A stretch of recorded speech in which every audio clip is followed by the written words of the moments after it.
All right, welcome everybody to the very first episode of Take a Seat podcast. We're talking about my experiences, my field in the Call of Duty, and my life leading up to where we are right now. And we'll be talking about some of the COD news that has been happening recently since the end/middle of the Call of Duty Black Ops 4 professional season. I'm Restrained, one of your hosts. My good buddy and friend Thunder is your co-host. He's going to be kind of directing us, asking the questions, doing all the good stuff that we know that you guys want to hear about. If you guys have questions and if you guys have not already heard, use the hashtag TakeACPodcast on Twitter just so you guys can ask any questions or anything like that. We might do it at the end of the podcast. We might have to push it on to the next one depending on how much time we have. Thunder, how we doing today? Yeah. I'm doing fine. Nice Sunday afternoon. Looking forward to some of the stuff we have to talk about today. Looking forward to hearing your answers. Absolutely. It's a pleasure to be here with everybody. It's a pleasure to have you on board. I'm glad that we finally got together and made this, kind of reality, as we've talked about kind of doing things like this since the first time that we met back in Vegas, which was obviously an amazing time. So, Oh yeah. Unfortunately, our little stint in Vegas didn't really go the way that we wanted to, but it was great meeting you. It was great meeting the other guys, and I'm just glad to go on this new venture with you, and hopefully we can talk about some things today and get some stuff going. absolutely. What do you want to start with? All right. Well, guys, I just wanted to start with a few questions for our for Big Boy Restrain over here. As everybody knows, he is an ex-COD pro, one of the best in the world, in my opinion. When he was at his peak. So I guess the first question that I really want to start with is why did you decide to get into esports, and how did that decision really affect your career in teaching? Well, first of all, chat, I just want to let you guys know that we were not on top of the world when we were when we were on the pro circuit. I just want to start with that. So, and I also want to say that I was the best. So, a little He's bit of modest. contradiction here. He's But modest. with that said, I got into esports in one of the most I don't know if you really want to say weirdest ways, but like a lot of the pros that you've seen back in the day kind of got found or found esports or competitive Call of Duty in such a way that was popular. So at the time, I had no idea what competitive Call of Duty was. I was wrecking S&D lobbies, as most people started out as S&D players. Not everybody, but a lot of people started out as S&D players. And randomly in a lobby on the Xbox 360, I don't even remember what game I was playing. Some S&D, COD 4 or MW2 or something back in the day when I was younger. Obviously, we're hella old now, but literally got a message randomly. Do you want to play GBs? I'm like, what? What is a GB? I had no idea. I was young. I was in high school. I was just playing Call of Duty for fun on the side. But okay, yeah, sure, whatever it is. So that kind of opened my mind into the eyes of game battles. And for those of you that may not know what game battles is, it's a website, gamebattles.com. Check it out. If you are here, I'm assuming you probably know what game battles is, as you're probably a competitive Call of Duty fan, or just in general, about competitive esports and things like that. So that's kind of how it came about. I got noticed in a random pub lobby, started playing GBs. I realized at that time just how freaking fun competing could be. I'm not saying it's always fun or anything like that, but I realized, how much I enjoyed playing it because I played way too much Call of Duty in the first place. So, and I know a lot of you guys and a lot of our listeners out there today understand what it's like to play way too much. So, kind of started with that. And, GB was rarely. GB was kind of like a new thing in the world, kind of. It wasn't necessarily brand new. It wasn't big. It may have been around for about 6 or 7 years, I think, by the time that I found it. And it was already not big, but there was a lot of people playing on game battles. So Oh yeah. absolutely. Yeah. So and go ahead. Yeah, no, I was just about to say, it's kind of interesting how some of the early teams kind of got together. Because if you look at rising stars like Scump and basically the entire phase roster and all that kind of stuff, they really started as content creators and pub stompers. You know, Yeah, they weren't these big guys who just came out here and, just instantly started making money. You started at the bottom, and you know, now you're here, e- essentially, to quote exactly. a song that everybody knows. And it's Um, crazy. Like, I've had so many other players that I've seen tell stories about how they got noticed or things like that. You know, Ego the Icon was a person that found me. And, like, I've noticed other people that said that he found them as well playing pubs. Like, if you're somebody, now this isn't necessarily true today. It's not how you get the recognition, but it was that way then. You know, to pub stomp and actually just go off in some of those more competitive game modes, people noticed. Oh yeah, oh yeah. I mean, that actually kind of segues, into what I really wanted to ask you, and I think what a lot of people listening to this podcast really want to know is like, do you have any advice for aspiring esports stars, especially in the Call of Duty scene? I mean, I know we're franchising, and we'll get to that a little bit later, but just as an ex-pro yourself, if I wanted to go and be a rising star, or I wanted to be the next Scump, or uh, anything like that, what would be your advice? That first of all, that's a really good question that has evolved and changed in my mind throughout the years of just being around the community. I used to like think that just grinding, just playing the game a lot was kind of your segue and transition period into competitive esports for Call of Duty. It's not that way anymore. Just grinding isn't enough.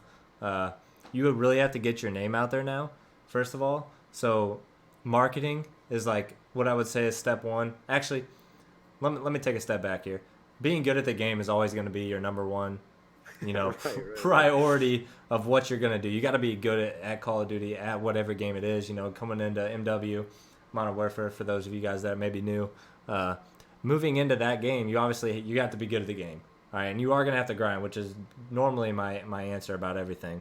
All right, you're going to have to grind. But what I would say, marketing is a huge priority on what you're doing. All right, marketing yourself. And not to kind of get off into anything separate here because this really has nothing to do with it, but I just look at my name as where I was 3 years ago when I started streaming and where I am now. As you guys see, the sponsors that are popping up on the screen, the viewers, Oh yeah. the subs, the followers, the 42,000 people that follow me on Twitter, and all these different things. That wasn't there 3 years ago. Period. And that's all marketing. I've been terrible at Call of Duty for the last 8 years. Uh, Anything else that you want to say about that? Marketing is a huge thing about it, and going about that in a good way. Professional. Hmm. I see so many players that are really good, and I'm going to use one of my good friends, Kaylor. His name is Munster. One of the most just dashy like players that I've ever seen. He's complete slayer, natural instincts of the game. Perfect. I've teamed with him several times. Never been to an event with him. Actually, Is me he and on a roster right now? he's not on a roster that I know of. Me and CDL Thunder, teams. yeah, CDL teams. exactly. Listen Big up, him those up. of you that are listening. If you need a roster spot, you need a sub on your CDL team. Hit up Munster. All right, he can hold his own. All right, so kind of back to what I was saying though. Me and Thunder met in Vegas. All right, and Munster was there. So my biggest thing about him, he's negative. All right, he never actually goes through with his actions, and I hate to kind of talk bad about him on a podcast, but like that's what it is. All right, he Hmm. never sticks with the team. Like you gotta find those things and grind, market yourself in a positive and professional manner. So that's kind of why like I think a lot of people struggle to find good teams or to find like professional teams. If they're good enough, Mhm. is because they struggle to market themselves in the right way. Oh yeah. I mean, just from the business side, because I've never been really that good at video games. Where I've had the passion for it, but I've never had the skill to go through and play at the level that you and some of the other guys that I've worked with are playing at. So just from a business side, it's really easy for someone like me, or somebody with money, or anybody who wants to invest into a team or a player. Um, if you have a good marketing strategy like Restrain, or like any of the other big pros, then it's easier to find you and put you on that roster, and get you a spot on those big level teams. The more clips you have, the more people talking about you, the more somebody sees of your name.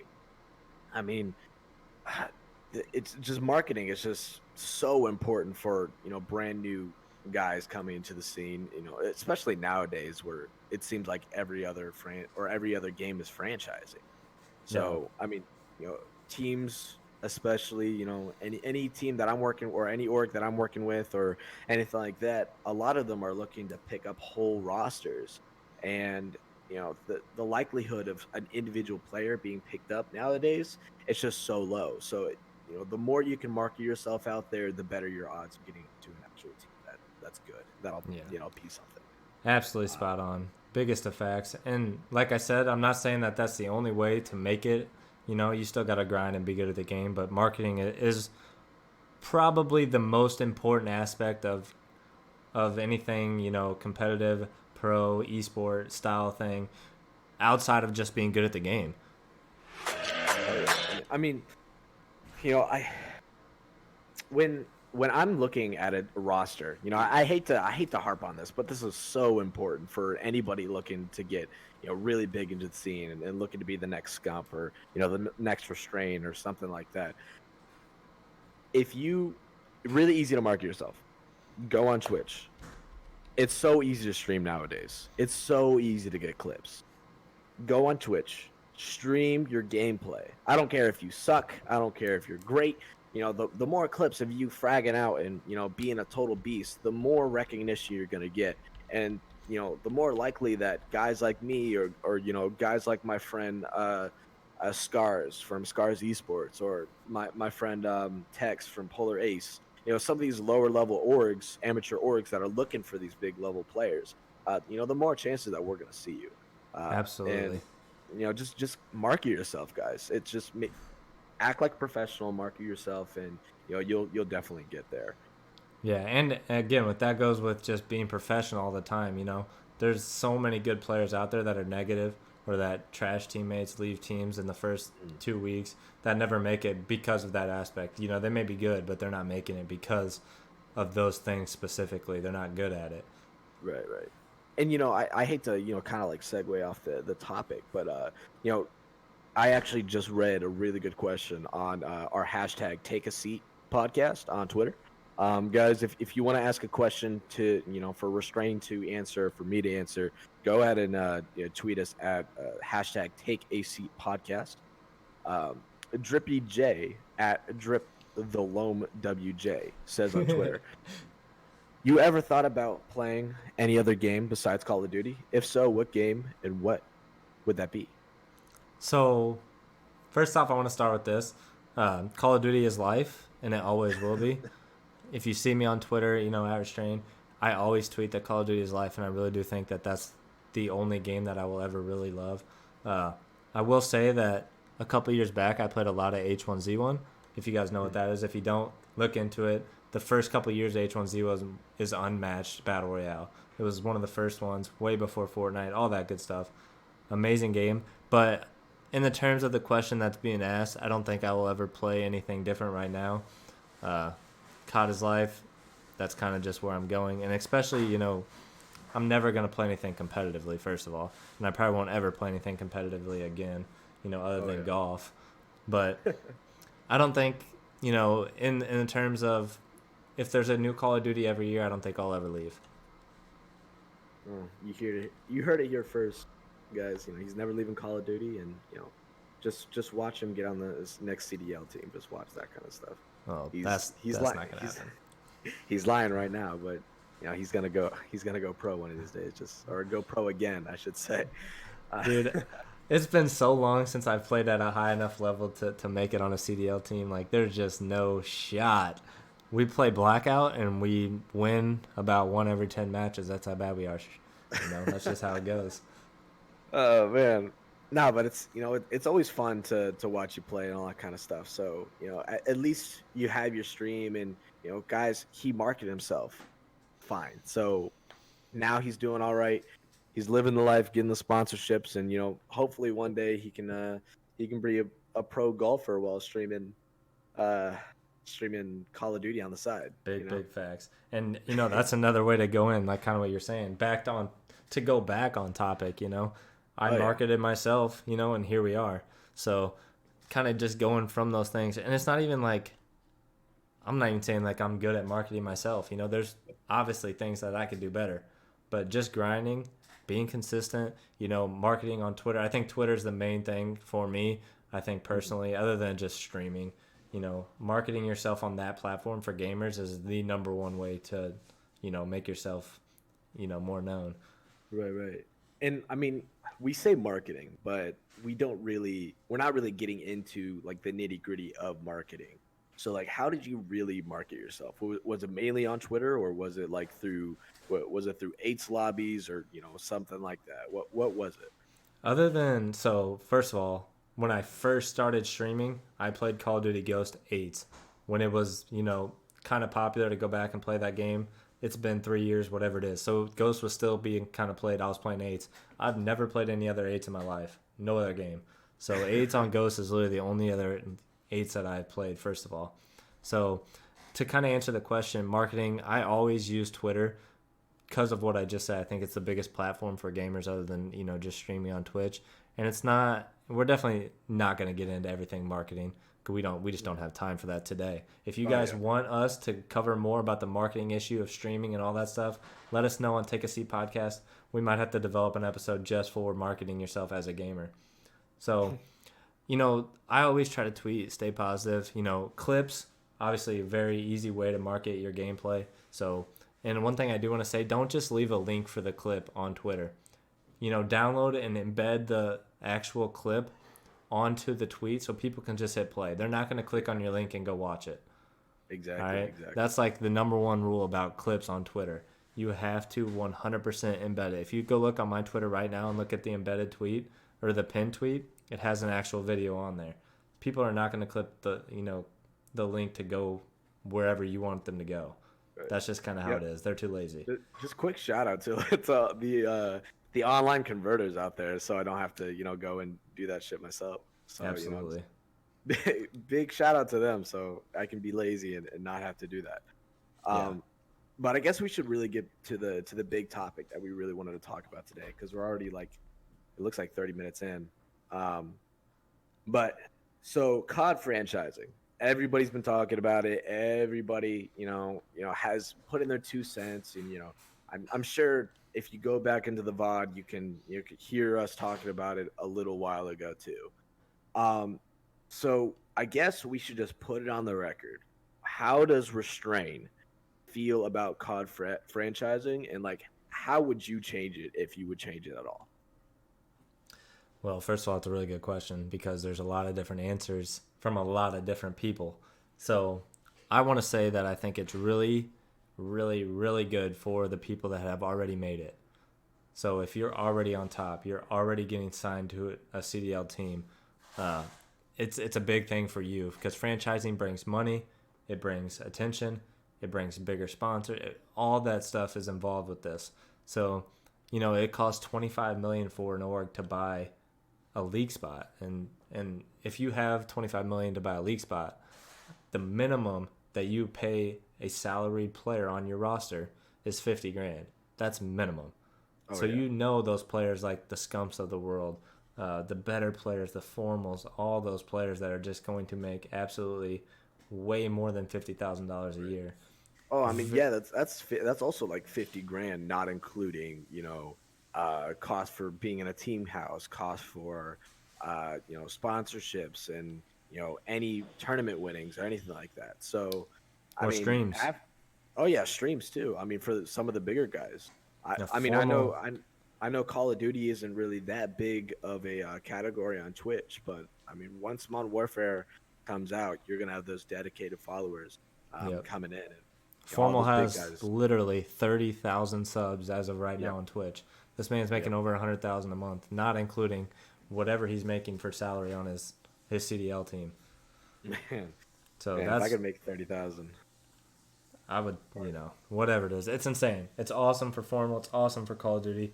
It's amazing. So kind of to get back into the franchising thing, I do think Right, it's amazing uh, for the pros that have made it, for the top players, you know, because they have to sign a minimum of 7 players, 5 starters, 2 substitutes, all right, per franchise league spot. So they are signing more players than what they need. All right, that's the first thing that I saw and kind of latched onto the information that they gave us. Going with that, the amateur side of things, I think, is where it kind of gets hairy, or not necessarily hairy, or just information they haven't given us yet.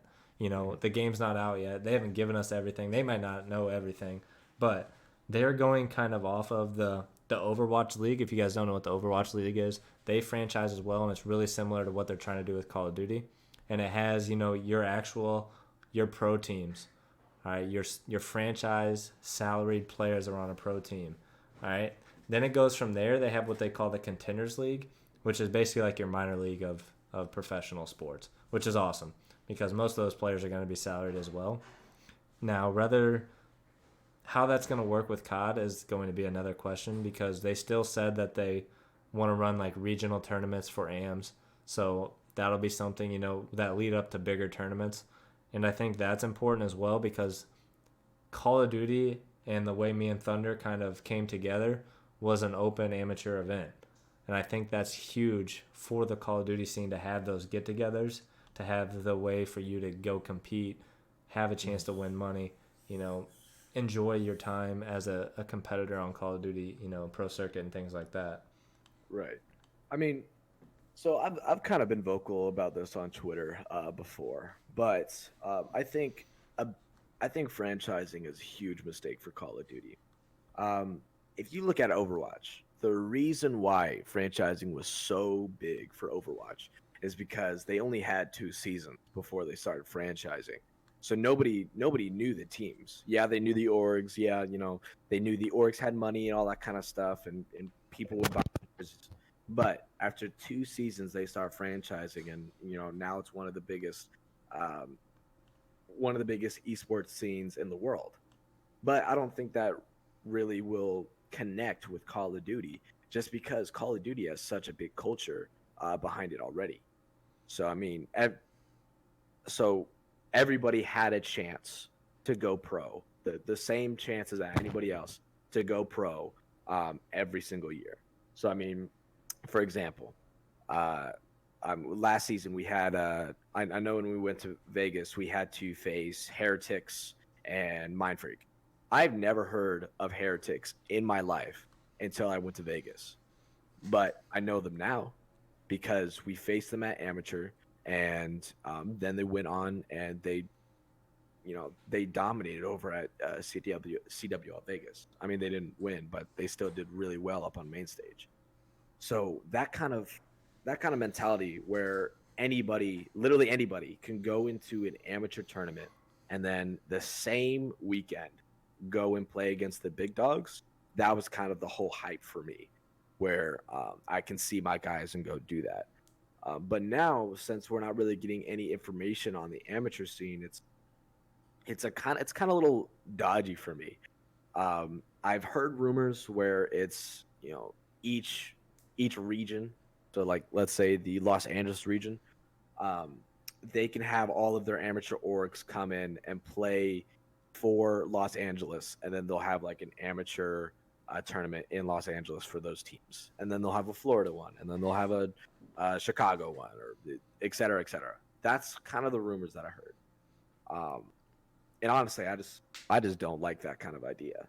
Yeah. COD has always been an amateur sport, or not amateur, but it's always been a sport for the underdogs, and now they're kind of making it to where it's almost impossible to get up there and play against the big guys. Yeah, I mean, I agree with the points about playing, as an amateur team, going to an event and having a chance to actually play, the big time teams. I completely agree with that statement. I don't know, and I think it's hard to judge. I think a lot of people are kind of against the franchising because of that exact point, and I'm kind of on board with that. I'm not really either way, jumping on franchising. I'm not all against franchising. I'm kind of just in the middle, waiting for it to play out and kind of see. I do think it'll be. It's tough to say because you don't know how it's all going to play out. I think it's going to be good for the pros. I think it's going to be not as fun for the amateurs. But if they do it, in the terms that the rumors that we've gotten, they're going to have the Contenders League, the regionals, the Tier 1, to Tier 3 kind of path to pro, whereas Tier 1 is kind of like your your bottom level, then going up from there, kind of like baseball has their double A, triple A, kind of things like that. If they do that, I think it gives more amateurs a chance to get their name out there at these events and move up Right. and maybe get onto a contenders league, your minor league of sports, getting into and on one of those teams. I think that would be amazing, first of all. So, in that aspect, it could be really good. We're not going to find out, until way, way down the road after this year because you got to let it play out. You don't know. I could jump on a competitive team and all of a sudden make it into a contenders league based on my name alone, and I could be like, man, I am for franchising. I've done everything right. I'm good enough. Whatever I want to You're right. say. So Right. But I think one of the big factors that people don't really take into consideration is the ability for these contenders organizations to stay in it. So basically, money, the economics of it. So I mean, taking the old system, any old organization, yeah, Steel Gaming, the organization that we played under Ed Vegas. We if we went all the way, then we could have been walking home with 10 grand in our pockets and with another 20 grand um, in the org's pocket, so we could keep going. But for Contenders League, we don't really know how much. Like even if you get to the top of the top, tippy top, we don't know how much money there is for these amateur tournament. Uh, so I know in Overwatch, I mean, you had maybe the top 3 or 4 orgs who consistently make it to the top four. They can keep going and they can keep paying their players and keep sending them to these different land tournaments and keep getting them into these big online tournaments. But I don't really know how that's going to transfer over to Call of Duty. Um, and I think that's a big concern for I know a lot of the amateur org owners that I know. So I guess that's one of my biggest concerns, really.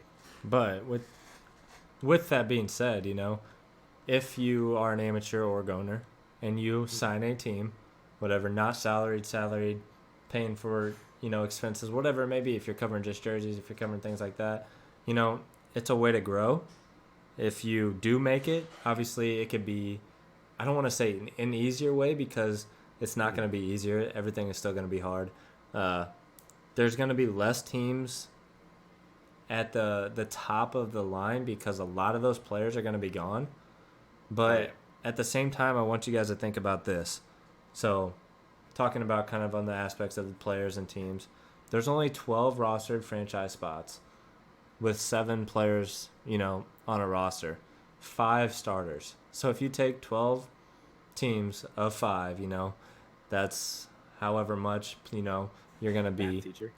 Plus, yeah, if you guys want the actual number, I can throw it around at 60 players. But if you take all 12 teams and your 5 players, completely take them out of the equation because they have nothing to do with you and your amateur stuff. Those players have literally nothing. They've been signed to a team. You're not playing them. All right. Then we go on to the other amateurs that have been pros that have competed at the top but didn't get signed. You're going to have to compete against those players. And I think some people are going to look at that as a negative aspect of, oh, we have to play these guys who are pros that didn't get signed. That's unfair. When in terms, they should be looking at it of, this is my chance to really prove myself that I can compete against the best players. I can compete against these teams. We're good enough, things like that. Mhm. Yeah, I mean that also kind of goes into franchise spots as well. I know there's going to be 60 players that are going to be at the top, but what about all the fans of the players that don't make it? So, for instance, I I work for currently for Invictus GG, and we're looking into getting a great roster for the amateur tournaments for the CDL. We looked at a guy, and I'm sure everybody knows him. He's called Parasite.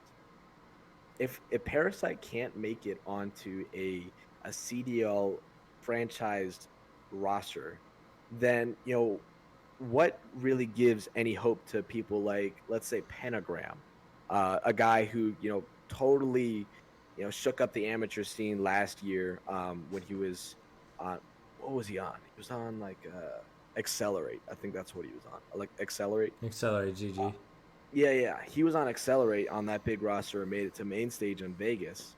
I mean, he shook up the scene with, his plays, and uh, his streams are always amazing to watch. What hope does a guy like Pentagram, or even somebody lower than Pentagram, have when a guy named like Parasite can't make it onto a CDL roster spot? That's kind of like what I'm asking. I think if you look at the aspects of those pro players that don't get signed to a team, they're Mm. probably not going to have a lot of motivation to compete on the amateur level. So they may try to take a coaching spot, which you've seen already from players that have signed on to orgs, on a franchise spot just to coach. Or you could look at it from the fact that maybe they're getting older, they're not as good as they once were, And I think Parasite's really good. I used to think that he was one of my better friends, on the circuit. We don't talk literally at all anymore. I think Parasite has dug himself a hole. Just to talk about Parasite specifically, he dug himself a hole because of how he acts and things like that. He's got to dig himself out of that because obviously we know he can compete at the top level. I don't really think that's up for discussion. So, for those players that are going to have to compete against him, I think I would look at it as an opportunity to show that, one, I'm better than him. You're better than one of the top players to ever play the game. Right. Two, my team is better than his team, and we deserve, if you want to say it's a contenders league spot, or, maybe for next season it's a franchise league spot, you deserve to be on it, things like that. I don't think that the amateur orgs and things like that should look at it as a negative thing. Right now, of course, we have no idea how this is going to unfold. But for my aspect, I think it's opportunity. Right. Right. I mean, okay, didn't Parasite, wasn't it Parasite who was, I hate to keep going back to Vegas, but so many things happen. Wasn't it Parasite who was basically on Twitter? He flew himself out to Vegas and he was like, "Yo, somebody give me this spot on the amateur work." Like nobody wanted to pick him up because of how toxic he was. Was that Parasite? Or was that somebody else? I I have can't. no idea what you're talking about, I first of all, can't. but that doesn't mean it's not true. I don't know. I I can't remember if it was Parasite or one of the other big boy names out there. Man, it's just it's toxicity out there. If you want to go pro, ladies and gentlemen, don't be toxic. Period. And Just we don't talked be about that in the toxic. marketing side of things. You got to hold yourself at a high level, you know? Yeah, exactly. So, Um, again, and it kind of comes back to the marketing thing. You don't want to be negative. You don't want to hold yourself at that. And I would never go on Twitter or any streaming device that you use, Twitch, Mixer, whatever it is that you're on. I would never go on there and say that I don't want to play this team. They shouldn't be in the amateur league. They're pros. You should never, ever look at it at that aspect. If you even think that, you're at a disadvantage and you're mentally weak. And that's how I would look at it. That's how I would, judge my team as I think I could be a really good coach, the aspect of if any CDL teams out there need a coach, hit me up. All right. I'm joking. I'm joking. Don't hit me up. I promise I'm nah, not hit 'em taking up. it. But I think from that aspect, you could take that and say we have to be a stronger mental team than everybody else. This is going to be a grind of a season. There's going to be how many? I mean, the biggest every year Call of Duty, on the pro circuit gets bigger and bigger. Obviously this year we're taking the biggest change. We don't know what it's going to look like. Obviously we've said that a million times, but this is the year where there's a lot of opportunities, I think, to play a million different rosters, a million different teams. And while we're on the subject, I just thought of this. I actually thought of this last night while I was, laying in bed thinking about this podcast this morning. I want to talk about how Call of Duty rosters form, and it kind of goes back to how we talked about how, how do I think people should go about the esports scene on the path to pro, all right? Mm. Rosters, they form in weird ways. You may know a player that you've played with before that you want to play with again. You may have heard about a player that, you think is good that you want to team with. You may have scrimmed against people that absolutely smoked you that you think you want to try to team with, and all those different things that are involved in them. You may play them in a tournament, whatever it may be. Uh, that's my wife. Everybody in the background, you can say hello to her. Uh, but with that said, you know, rosters never stick together. And I'm going to use this as an example of our team at Vegas. You know, we underperformed. We actually played completely different than we did online. We were a terrible hardpoint team. We were going to win the other game modes. And we came out, we were better at hardpoint at Vegas than we imagined we would be because of online practice, which is always fluky. And, you know, we underperformed. We didn't have what we wanted, and we broke up, basically. You know, to keep a long story short, we broke up because of the underplacing or undervalue of what we thought we were. And that's what I worry about with amateur rosters. They're either pickup teams that have been together for a week before the event that haven't practiced at all, or they break up after the very first event where they don't succeed. Right. Yeah. So go ahead. I was just gonna say maybe the CDL, maybe it'll bring some stability to these amateur organizations. 'Cause I think, I can't remember who it was, but there was some Call of Duty spokesperson basically saying like, hey, I think this is going to be great because it brings some organization to it. They didn't really like the wild west of how anybody can just build a roster, and maybe this will bring up the play and bring up the excitement around amateur teams, because you'll have teams that come up and they've been playing for like more than a month, and they'll be able to dominate from there. Maybe it'll bring up the quality of play, but I guess all we can do is really speculate until it actually starts happening. Yeah, and that's what I hope for, because you think about like the open events that we had, you have to get lucky to buy a team pass off of game battles. Like, get lucky because of how the system works. It opens at a certain time and everybody buys one, and you don't even know if you got one. You don't know if you didn't get one because the website was so bad. So bad to buy off of, I should say. The website's fine, but like, I think we got scammed too. Yeah, exactly. Like, that's such a fluky way of how you get a roster, for an open event. So I think that's one thing that's going to change. How they go about it. Who freaking knows what they're gonna do? Obviously, we don't, or we would tell you. From there, I think that you have to go and require. I hope that Activision says that you guys have to sign these teams to a one event, or if you want to go longer than this, you have to sign these 5 players to a one event contract. And Right. if a player backs out of that contract or whatever it may be, they can't compete. Maybe they have to pay a fine, like some kind of punishment, because people jump rosters like it's freaking nothing. So Right. with whatever you want to say or how you should go about doing that, I don't know, but there's got to be some kind of organization with that. Yeah. It can't. I don't really know how they would implement that into the amateur scene, because from what I was looking at, it was more of like they're gonna keep the amateur scene the same, where you have to get a team pass, you gotta play at a LAN, you gotta go to. I think there's gonna be qualifiers so you can play against the people in the CDL. I don't, or the franchise CDL. I don't know, Well, they did talk but about regional qualifiers or yeah. regional tournaments. So that makes me want to say, like, you're gonna have a tournament in Florida, a tournament in Texas, like different areas. I don't know if they're at the same time, or if everybody's invited, or if they're all open events, or how all that's gonna work. But they did say something about that regional tournaments. All right, I'm gonna do a big boy prediction right here. I'm thinking All right, just out of everybody, hold everything. up, hold up. I need everyone to sit down. Whatever you're doing right now, I'm gonna need you guys to sit down because this is gonna be a bold prediction. Okay, so I think this is how the amateur scene is gonna work. They are gonna have regional competitions, so there's no longer gonna be any stress about, oh, I gotta get my roster to London, or oh, I gotta get it across the United States. I don't think there's gonna be any more of that. I think what they're going to do is they're going to have regional competitions for amateur organizations.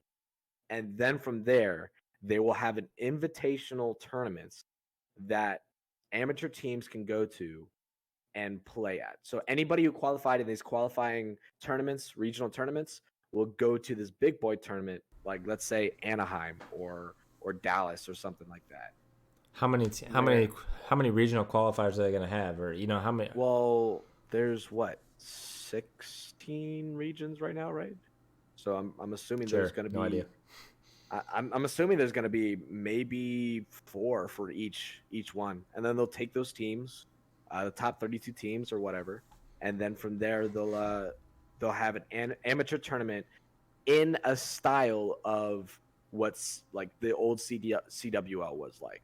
So they'll have an amateur tournament in the same building as they're going to have the CDL tournaments. Yeah. And then maybe from there, that's kind of where my prediction ends. But just a little speculation. Maybe from there, whoever wins the amateur tournaments, or maybe the top 4, whoever wins that, will go on main stage and play against these big boy orgs. Maybe that's what's going to happen. All But right. I think the regional tournaments is kind of where they're going for.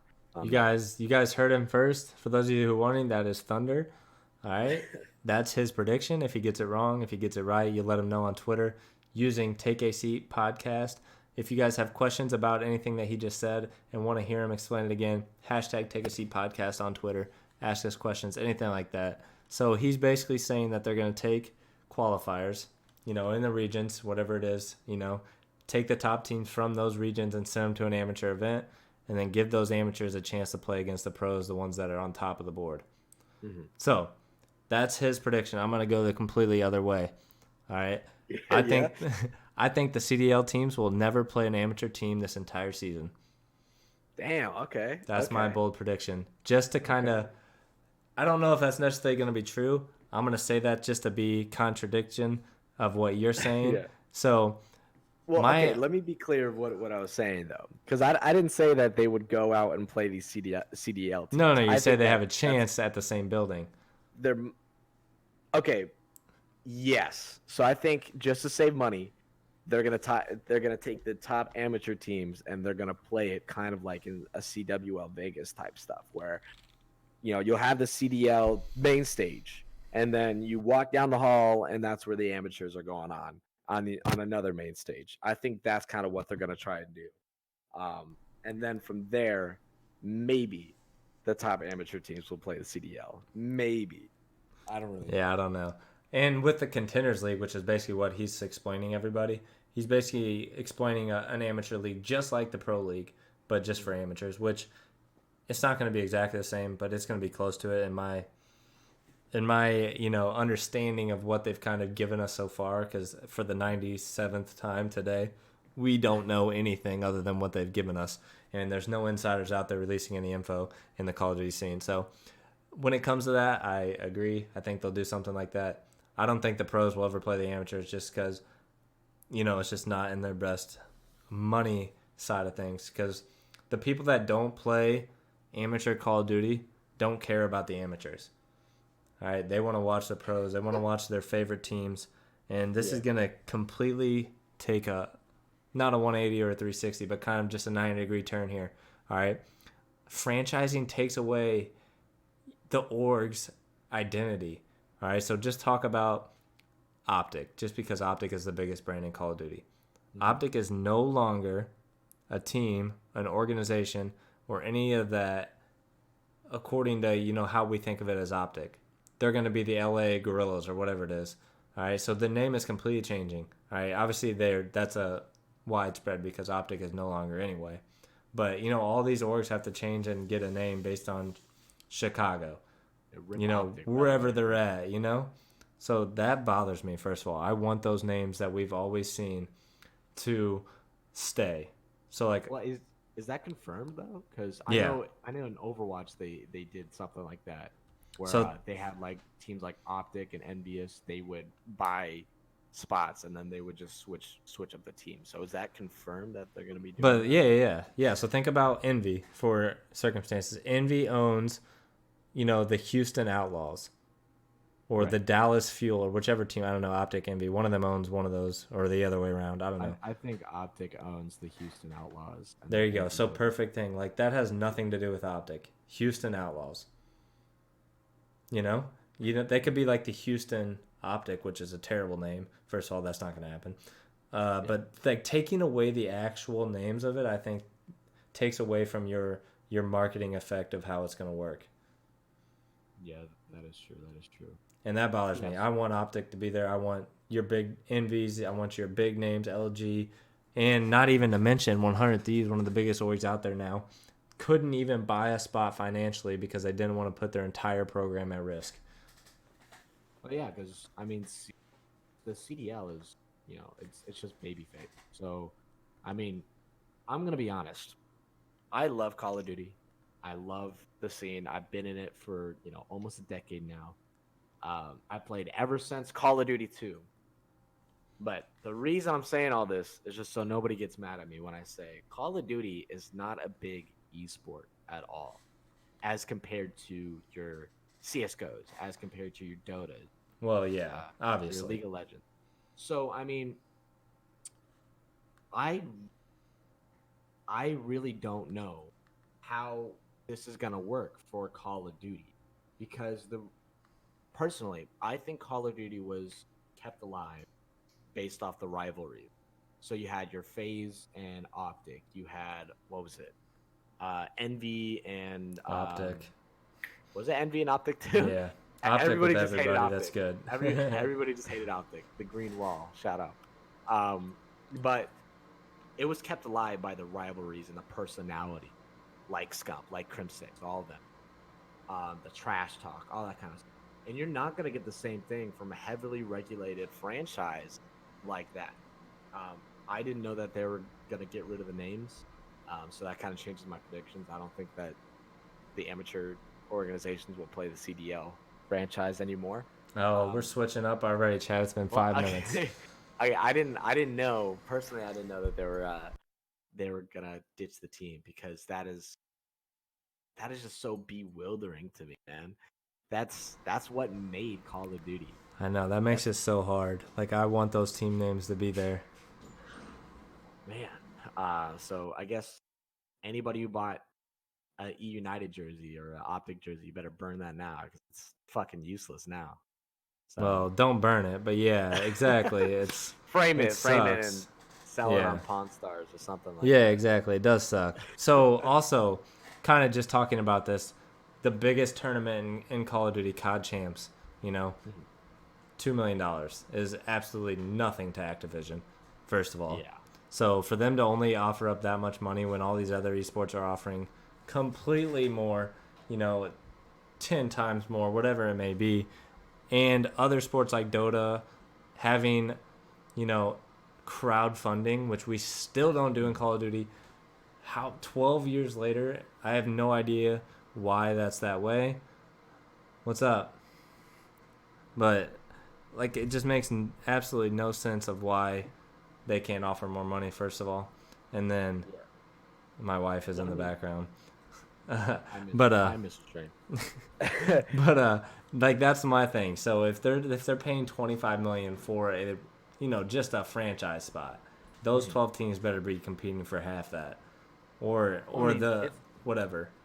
I mean, it also goes back to the size of the scene. I mean, take a look back at all the CWL tournament. How many people were there to support support Optic or E United or FaZe? How many people were actually there to do that? And and compare that to how many people were there to compete for the top amateur spot. Just think of that.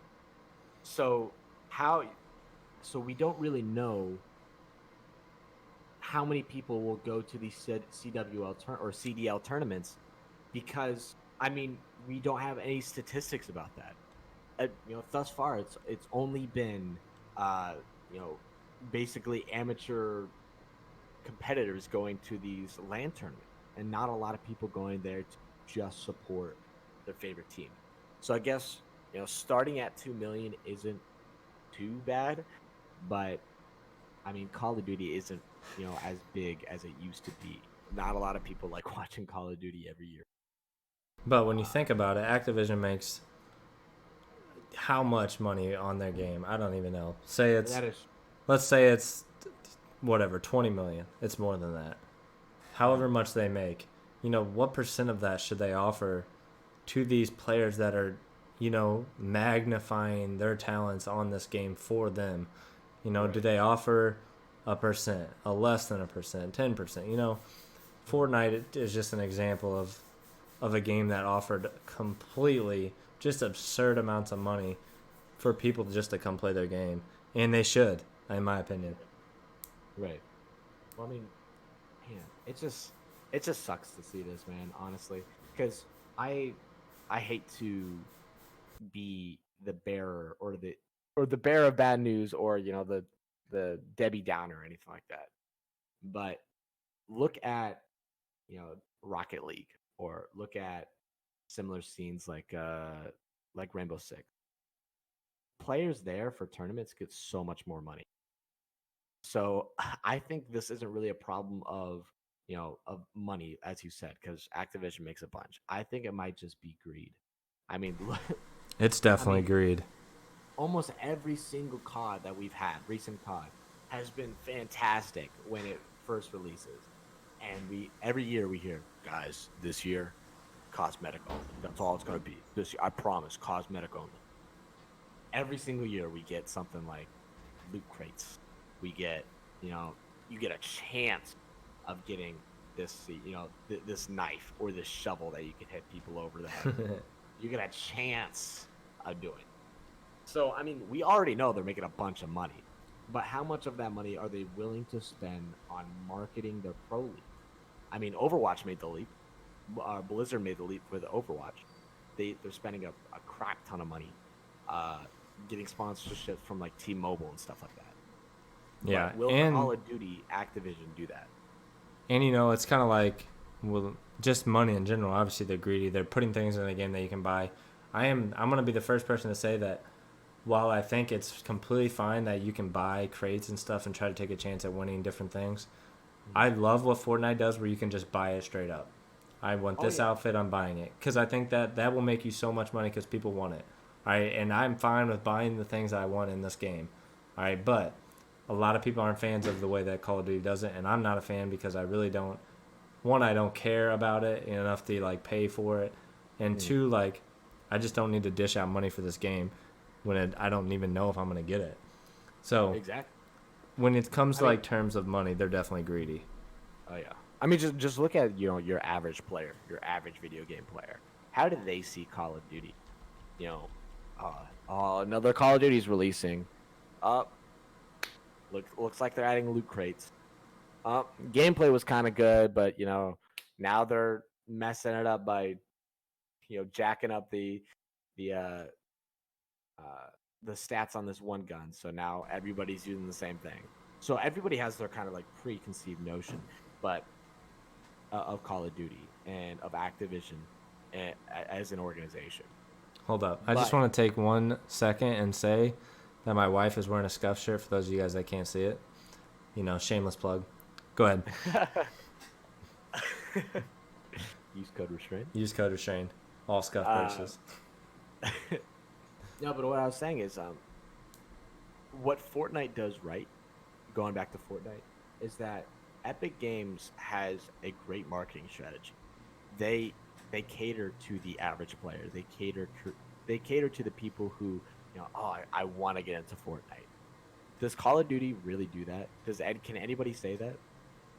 I don't think anybody can say that Call of Duty caters to the casual player who is just getting into video games. And what should I buy? Should I buy the new Destiny, or should I buy the new Borderlands, or should I buy Call of Duty? I don't think it's. I just think they're throwing it down the drain, and they need to do something about it. Otherwise, I don't think the esports scene is gonna grow any more than it is. Yeah, and with that said, guys, just as kind of branching off of what we're talking about right now, just to kind of go back and talk about using the hashtag #TakeASeatPodcast on Twitter to ask us questions and things like that. Someone in the chat said that $25 million for a franchise spot, 12 teams, $300 million just on the franchise spots. They need to offer a lot of money back to those players. All right. Second off, those players are salaried, but it's completely from orgs and not Activision. I will say that. So all this money, that Call of Duty is making, they're not giving it back. That's the first thing. Yep. They're greedy. All right, the second thing, the casual players are not playing Call of Duty. All right, we all know that. We all know that Fortnite is bigger, even though it's on the downfall of what it was, obviously. Right. I completely agree with the perceived notion of, what you think of Call of Duty already going in, because, like, I love Call of Duty. I think that they, like your opinion, you don't think they really take it and cater it to, like, the bad players or, like, you're not, I don't want to say bad, the average player that only plays a couple hours a week or whatever, right. A couple hours every other week or whatever it may be. I think what Call of Duty does well is they offer different game modes.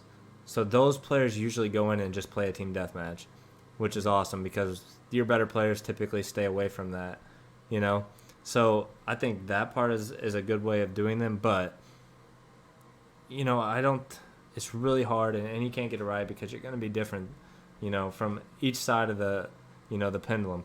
I think they should cater to the best players, and then other people think that you should cater to your average players because that's where you make your money, which I understand. I hate playing against the stuff like Claymores and stuff that's very, skill gap wise, not a skill gap at all. So, how do you mix it? Yeah, I mean, I really wish I knew the answer. Yeah, that's a question without an answer. Right. But I know we talking about the players and getting them what they need, really important and all that stuff. But we kind of brushed upon the issue a little bit, and it's organization. The organizations are the ones that are making everything go round. I mean, Activision will get a percentage of just using the org's name, or for merchandise and that kind of stuff. The organizations, they buy the seats, they pay the players, they pay to get them to tournaments and all that kind of stuff. They are single-handedly running the entire esports scene of Call of Duty. So the fact that they're only giving them, what'd you say, $2 million for a championship? That's just for your COD champs the last few years, That is totally ridiculous. And if they don't bring up the price of COD champs for a win, that's crazy. Because I know like CS:GO tournaments, they give them, even for like a small minor, not even a major CS:GO tournament, you can get 500 or 500 grand from a small CS:GO tournament. And one of the bigger ones, you can get like 4 or 5 mil from just a CS:GO tournament. And I want to say that Call of Duty makes more money than them from what I know. I'm not saying that they do completely. I'm not sure. But Call of Duty makes more money every year. All right, they're one of the top selling games, and they still don't offer the money. Mm-hmm. Oh yeah. But man, I want to see COD. I want to see COD keep going, but if they keep growing up like this, I really don't know. I really don't know where else we can go from here, honestly. But I'm gonna be optimistic. We're gonna keep up the hype. I personally will be rooting for Team Misfits. All right, let's finish off with this. So, I want to like a little, bullet pointed list of things that either you want to see. All right. They could be bold predictions or like things you don't want to see. Give me like 3 or 4 or maybe 5 things. Bullet point list of things you want to see. Go. What I want to see. This is a big one. I already brushed up on this, and it's probably not going to happen. It's not going to happen. I want to see teams keep their name while playing. Yeah, which is already confirmed not happening. So it's not happening, but I'm going to pray. Yep, I agree. Also, what I want to see is I want to see prize pools go up for amateur and for pro, so organizations can keep funding Call of Duty esports and the rosters. I want to see clear supports for the amateur scene and not anything like brushing them aside like we've seen in the last few years. I want to see clear hype around the amateur scene. I'm not talking about commercials or anything like that. I'm just talking about, Activision going out there and saying, hey, check out these orgs or check out this amateur tournament, big amateur tournament coming up. We want everybody to look at it. That's a big one. And I'd say the last one that I really want to see from Call of Duty esports. Don't. Huh. There's so many. Let me think. I guess what I'll say is don't skip out on the tournaments on lands. The past few Call of Duty lands that I've been to, I have not been impressed. I think Vegas was fine, but Anaheim didn't really impress me last year. Fort Worth didn't really impress me that much. So I guess reinvigorate Call of Duty lands so that amateur competitors, or you're not relying on the amateur competitors to be there, because you're not going to have those tournaments there in the same building anyway. So you cannot rely on all of your tickets being sold to amateur competitors. You have to rely on your fans for each of these teams. So we all know they're going to market them, but make it convenient for the fans to actually get there. Make it, worth their while to go and fly out to Vegas and see Call of Duty Florida or Call of Duty Paris, because I know that's going to be a thing too. Make it worth their while. I guess those are my rough 4. All right. So you guys heard that is Steel Thunder. If you guys want to follow him on Twitter, it's Steel Thunder _. All right. He's going to be one of the co-hosts on Take a Seat podcast. So kind of just closing this first episode of our show. All right. It's been an hour already. Yeah, this time has flown by. I'm just going to give you guys a couple quick bullet points of things that I want to see happen, or things that I think should happen to change the outlook and the future of Call of Duty. All right, because we all know it's going to sell games. It's going to be underplayed. It's going to be not one of the top games on Twitch. It's not going to be one of all of the above. Whatever you want to say about it, the negative connotations around Call of Duty. All right, my first one is they need to follow the outline from Fortnite. Free to play. Big fan. All right. Sell in-game materials like, uniforms, whatever you're going to say, character outfits, skins, aka gun camos, in Call of Duty it's called a camo. That's where they need to make their money, and they will make so much more money than $60 per person. I just want to say that. All right. The people that don't buy anything will be covered by the people that pay thousands of dollars to buy them. So that's my first bullet point. Follow the outline of Fortnite going free to play. All right. Call of Duty will never do that. All right. I'm just going to say that now. Second thing. All right. The marketing side of Call of Duty esports, or just Call of Duty in general. So think about how Fortnite does their things. Call of Duty has kind of done things similar. Think about Fortnite, how they change the map. They freaking send a rocket in that hits an entire town and they change the map. Or they do a whole month worth of changing little things in the map and adding things that people are trying to pick and what happens on a certain day. Call of Duty does none of that marketing. They don't build up hype to things. They just do it. All right, you got to build the hype to things like Fortnite does. This is not hard. And the only thing that Call of Duty is not going to do is give up money, even though they would make more money. So they're not going to go free to play. It's going to be $60. Just to cut in there real quick, I'm going to let you finish your points. I think a happy middle ground, because I know they're going to make Battle Royale a thing this year again. Why don't you just make your Battle Royale free? Make your Battle Royale free for everybody, and then if people want to buy the rest of the game, then they'll have access to the 2v2, the multiplayer, the campaign, all that kind of stuff. Mm-hmm. Make your Battle Royale free. Which is rumored this year, so it could be a start. But with that said, it's rumored. So these rumors are completely unconfirmed. People are thinking that the Battle Royale will be a free-to-play, completely separate game from Call of Duty that releases in January, not at the same time. Such a mistake, first of all. All right, so that's that, kind of going on that part of it. All right, so getting away from the money side of things, because they're going to get their money and then completely forget about the game. Very unfortunate, and I think it's because they make a new game every year. Fortnite has to stick with Fortnite and keep building it, which is why they are still more successful. you know. Then my next thing would kind of venture into the esports side of Call of Duty.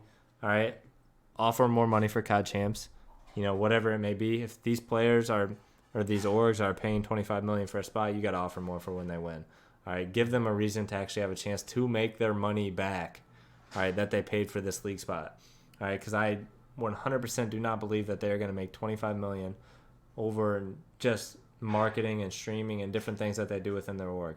All right, and my last, you know, kind of nitpick about it would be, you know, specify things organizationally, that way esports can grow and stay and get more organized and actually get into a spot where it's not so negative, not so like people jumping teams from event to event.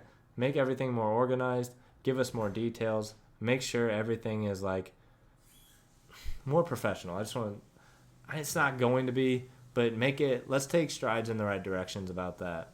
Mm-hmm. So that's just kind of how I see it.